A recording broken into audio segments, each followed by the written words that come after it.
Do you know this feeling? It's 11:30 p.m. The kids are finally asleep. The dishes are done, laundry folded, and you collapse onto the couch completely drained. But even then, your mind won't stop racing. Tomorrow there's a parent-teacher conference, dentist appointment for your youngest, grocery shopping, that work project that's overdue, and a little voice in your head whispers, "You're not cutting it. Other moms handle this so much better." Can I ask you something personal? How many times have you felt like you're running on a treadmill that never stops, doing everything right but never getting anywhere? It's as if every completed task generates two new ones. And the exhaustion isn't just physically, it's something deeper, something that touches your soul. Here's the paradox I want to explore with you today. The more we try to control our lives with our own strength, the more burnout intensifies. But what if I told you there's a completely different path? A path that can bring true peace even before your schedule gets organized, before problems resolve, before you have time for God. If this resonates with your heart, subscribe to this channel and share this video with a friend who also needs to hear this. Because today we're going to discover together a secret that few know: how to transform exhaustion into renewal through an ancient truth that King David discovered in his darkest moments. Picture this scene. David, the great king of Israel, the man who killed giants, who governed a nation, who composed history's most beautiful psalms. This same David, in a moment of complete honesty, writes, "I was so foolish and ignorant. I was a brute beast before you." Psalm 73, banding 22. Wait a minute. The man after God's own heart is calling himself foolish, comparing himself to a senseless animal. How many times, as mothers, do we feel we need to be strong all the time?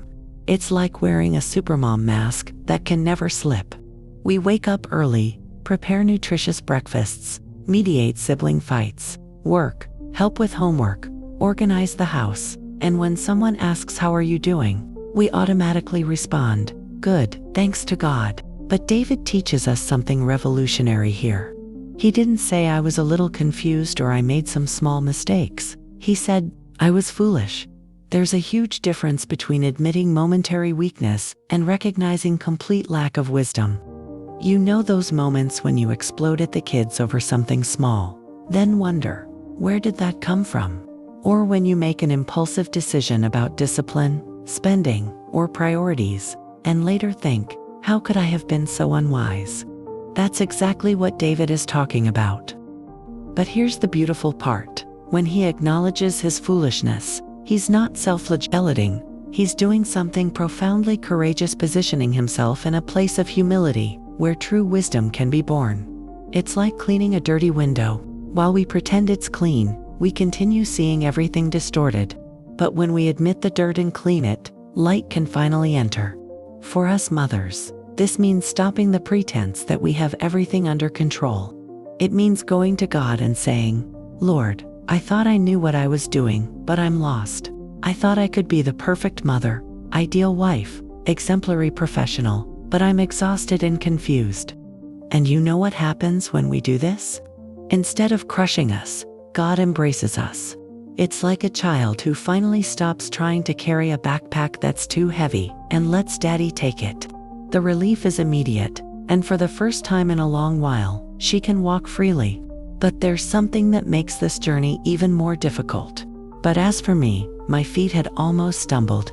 My steps had nearly slipped, for I was envious of the arrogant when I saw the prosperity of the wicked. Psalm 73, 2-3. Have you ever found yourself scrolling through Instagram at 10 p.m., looking at other moms' photos? There she is. Perfect hair, organized home, smiling children, inspiring caption about how motherhood is a blessing. And you look at your day, fought with your husband in the morning, yelled at the kids at lunch, burned dinner, and still have a pile of clothes to fold. That's exactly what happened to David. He looked around and saw people who seemed to have everything under control. People who apparently had no problems, didn't go through difficulties, didn't need to fight against their own weaknesses. But here's the subtle danger of comparison. It always uses incomplete information. It's like comparing a movie trailer to your real life. The trailer only shows the best moments, the most favorable angles, the perfect soundtrack. But you're living the complete movie, with all the behind-the-scenes footage, the bloopers, the moments without makeup. When my oldest daughter was little, I used to go to the playground and see other moms who seemed to have everything perfectly organized. They arrived with healthy snacks prepared in colorful containers, while I was offering gas station crackers. They chatted calmly while their children played politely, while mine was having a meltdown because he didn't want to share the swing. Comparison began consuming me. I started questioning every decision, every parenting method, every choice I made as a mother. It was like constantly failing a test I didn't even know I was taking. But comparison does something even more dangerous. It steals our gratitude. When we're obsessed with what others have, we stop seeing what God has already placed in our hands. It's like having a beautiful garden, but spending all your time looking over the fence, wanting your neighbor's flowers. David almost slipped because of this. The Hebrew word here suggests someone losing balance, about to fall.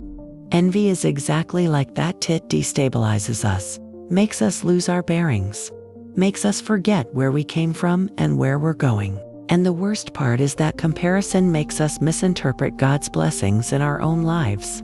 We start seeing our difficulties as evidence that God doesn't love us as much as He loves others. We start believing we deserve an easier, more organized, more perfect life. But wait until you see what David discovered about this perfect life he so envied. Behold, these are the ungodly, who are always at ease. They increase in riches. Psalm 73, banding 12. David was looking at people who had everything we think we want: tranquility, prosperity, absence of problems. It's like that friend who always posts photos of trips, expensive dinners, spotless house, and it seems nothing ever goes wrong in her life. But here's the disturbing truth David discovered: a life without difficulties can actually be a life without God. Think with me. When was the last time you prayed most intensely? It was probably during a crisis, a worry, a moment of difficulty. It's in storms that we learn to navigate. It's in hunger that we value bread. It's in thirst that water has flavor. These people David was envying had no apparent need for God. They seemed self-sufficient, independent, capable of solving everything on their own.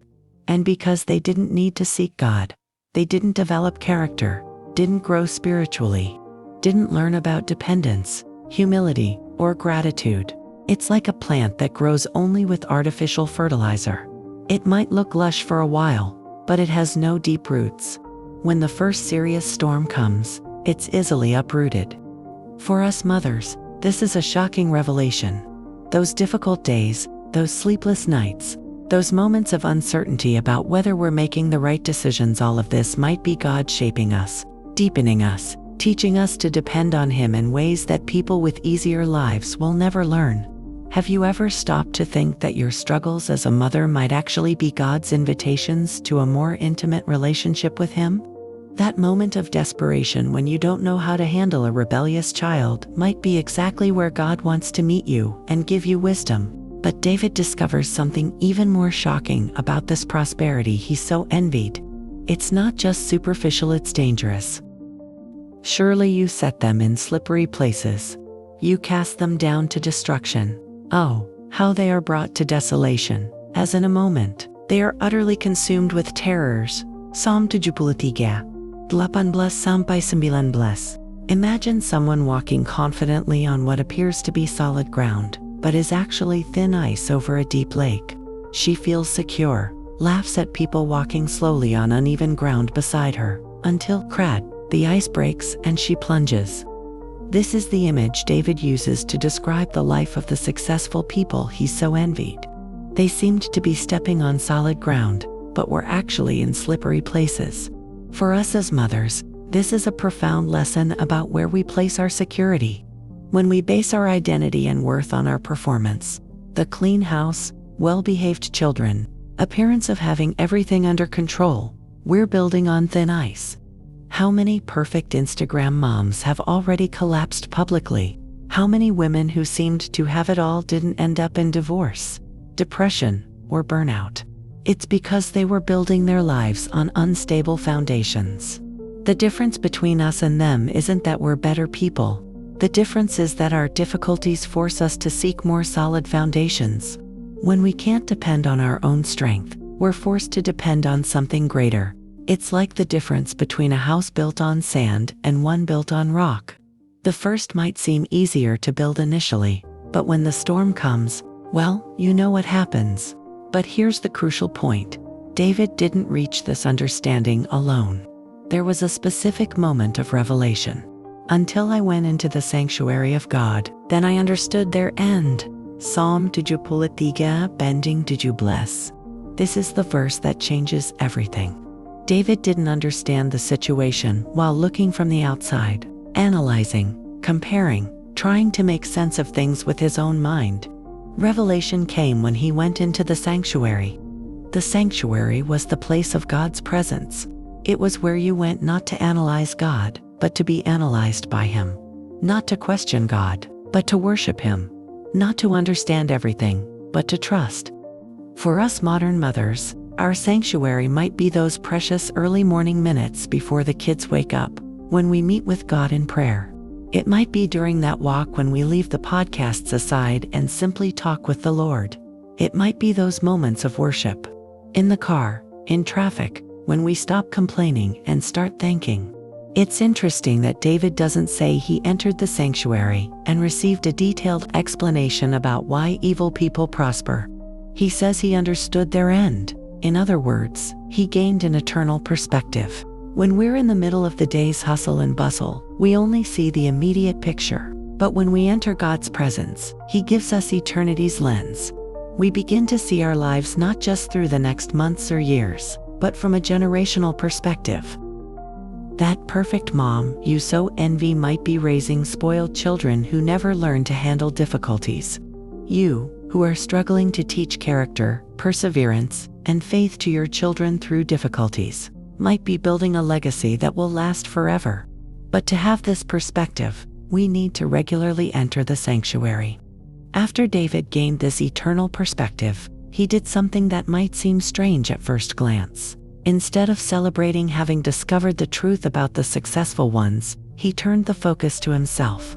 I was so foolish and ignorant. I was a brute beast before you. Psalm 73, bending 22. It's as if he said, Lord, now that I'm in your presence, I clearly see how foolish my envy was, how ignorant my perspective was. For us mothers, this is both humbling and liberating. How many times do we make parenting choices based on what others will think? How many times do we discipline our children or fail to discipline because of others' opinions? How many times do we choose activities, schools, even feeding methods based not on what we think is best for our family, but on what will make us look like better mothers? When we recognize that many of our decisions were based on comparison, envy, or seeking approval, it's like looking in the mirror for the first time in a long while. It can be shocking, but it's the first step toward real change. The word David uses for beast here is interesting. He's not just saying he was dumb. He's saying he reacted by instinct, without wisdom, without consideration for the eternal consequences of his attitudes. How many times, as mothers, do we react by instinct when we're tired, stressed, or overwhelmed? We yell, make threats we can't keep, make impulsive decisions. It's our animal nature speaking louder than our spiritual nature. But here's the beauty of what happens when we recognize this in God's presence. Nevertheless, I am continually with you. You hold me by my right hand. Psalm 73, bending 23. What an incredible contrast. In the previous verse, David described himself as an ignorant beast. Now he says, I am continually with you.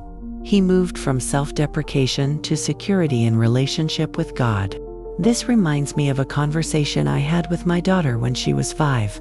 She had done something wrong, lied about it, and finally confessed through tears. I hugged her and said, Honey, even when you do wrong things, you'll always be my daughter. Nothing you do can change how much I love you. That's what God is saying to us through David. Even when we're foolish, even when we react like irrational animals, Even when our envy makes us doubt God's goodness, He continues holding our hand. The image of the right hand is powerful. In biblical culture, the right hand was the position of honor, protection, strength. God isn't just tolerating our presence, He's honoring us, protecting us, strengthening us. For us mothers, this means that even on those days when we feel we've completely failed, when we yelled at the children, when we didn't have patience, when we made choices based on fear instead of faith, God continues there, holding our hand. It's like a child learning to walk.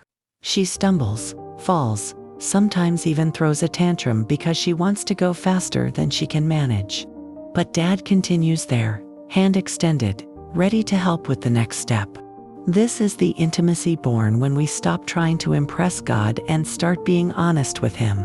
When we admit our weaknesses, our envy, our foolishness, we discover that He doesn't pull away, He draws closer. But David doesn't stop here. He goes even deeper. You will guide me with your counsel, and afterward receive me to glory. Psalm 73 bending 24. Now we're getting to the heart of everything. David discovered that having God as a guide isn't just about major spiritual decisions. It's about divine counsel for the practical issues of daily life. For us mothers, this is revolutionary. It means we can seek God's guidance to decide how to discipline each child according to their personality. We can ask for wisdom to know when to be firm and when to be flexible. We can seek direction for choices about education, extracurricular activities, even about how to manage our time and energy. It's like having a divine GPS for motherhood. You know how frustrating it is when your car's GPS loses signal right when you most need direction. But God never loses signal. His counsel is always available to those who seek it. I remember a time when I was struggling to decide whether I should return to work outside the home or continue staying home with small children. The social pressure was intense. Some people said I was wasting my potential. Others said I would be selfish if I left the children to work. Comparison with other moms was driving me crazy. That's when I began specifically seeking God's counsel for my unique situation. Not what worked for other families, not what society expected, but what God was guiding me to do in my specific circumstance. And you know what I discovered? God's counsel doesn't always come as an audible voice or dramatic revelation. Sometimes it comes as peace about a decision, as a door that opens or closes, as wisdom that emerges when you least expect it. But there's something even more beautiful in this promise of guidance. And afterward receive me to glory. These words completely change our perspective on the difficulties of motherhood. David isn't just talking about life after death. He's talking about the glorious destiny of those who choose to follow God's counsel. For us, this means that every sacrifice we make as mothers, every lost night of sleep, every time we choose patience instead of irritation, every moment we invest in teaching character to our children, all of this has eternal purpose. It's like planting a tree. You don't see the fruits immediately. Growth is slow, sometimes imperceptible. But you're investing in something that will give shade and fruit for future generations. That mom you so envy on Instagram, who seems to have everything under control without ever having to struggle, might be missing the opportunity to build this kind of eternal legacy. She might be raising children who never learned to depend on God because they never saw their mother do it. You, who struggle, who pray, who seek divine wisdom for every challenge of motherhood, are building something that will last forever. Your children are learning that life has difficulties, but that there's a God who sustains us through them. And this leads us to David's most surprising discovery. Whom have I in heaven but you? And there is nothing on earth that I desire besides you. My flesh and my heart may fail, but God is the strength of my heart and my portion forever. Psalm 73, 25-26. This is the climax of David's entire journey. He began envying people who seemed to have everything, and ended discovering that he had what really matters, God as his eternal inheritance. It's like the story of a woman who spent her days envying her neighbor's expensive jewelry, not knowing there was a treasure buried in her own backyard. When she finally discovered it, She realized it was more valuable than all the jewels she had envied. For us mothers, this is a revelation that can completely change our perspective. Those difficult moments when our flesh and heart fail, sleepless nights, children's tantrums, family conflicts, financial pressure, all of this can become opportunities to discover that God is our true strength. It's in moments of weakness that we discover God's strength. It's when our patience runs out that we learn to depend on divine patience. It's when we don't know what to do anymore that we discover wisdom from above. I vividly remember a night when my youngest son was sick with high fever, and I was completely exhausted after 3 nights awake. Sitting in the chair in his room, holding him while he finally slept, I began to cry, part exhaustion, part worry, part frustration. And it was in that moment of complete fragility that I felt God's presence in a way I had never experienced. It was as if He was saying, "Daughter, you don't need to be strong all the time. I am strong for you. You don't need to have all the answers. I do. You don't need to carry this alone. I am here." That difficult night became one of the most precious moments of my journey as a mother, not because the situation became easier, but because I discovered a treasure that no circumstance can take away: the certainty that God is my eternal inheritance. But for me it is good to be near God. I have made the Lord God my refuge, that I may tell of all your works. Psalm 73, banding 28. What an incredible transformation. David began this psalm envying others, questioning God's justice, almost slipping in his faith, and he ends declaring that the best place to be is near God. It's like someone who spent years looking for the dream house in expensive neighborhoods, envying mansions and luxury apartments, only to finally discover that the coziest place in the world is in their mother's arms. For us mothers, this transformation is both possible and necessary. We can begin the day envying other women, questioning our choices, feeling inadequate, and end the same day with the certainty that being in God's will is the best place in the world. But notice something important. David doesn't say it's only good to be with God when everything is going well. He discovered that it's good to be with God, period. In difficulties and joys, in moments of confusion and moments of clarity. When feeling like an ignorant animal and when feeling wise, this changes everything for a mother. It means you don't need to wait to have your life organized to approach God. You don't need to wait to be a better mother to seek intimacy with Him. You can come exactly as you are, tired, confused, sometimes even irritated. And the last part of the verse is beautiful. That I may tell of all your works. David doesn't want to keep this discovery to himself. He wants to tell others what he discovered about God. So how do we take these profound truths into our daily routine as mothers? How do we transform this theology into practical life? First, start the day with 5 minutes of honesty before God, not with a perfect prayer, but with the truth of your heart. Lord, I'm worried about. God, I'm envious of. Father, I don't know how to deal with.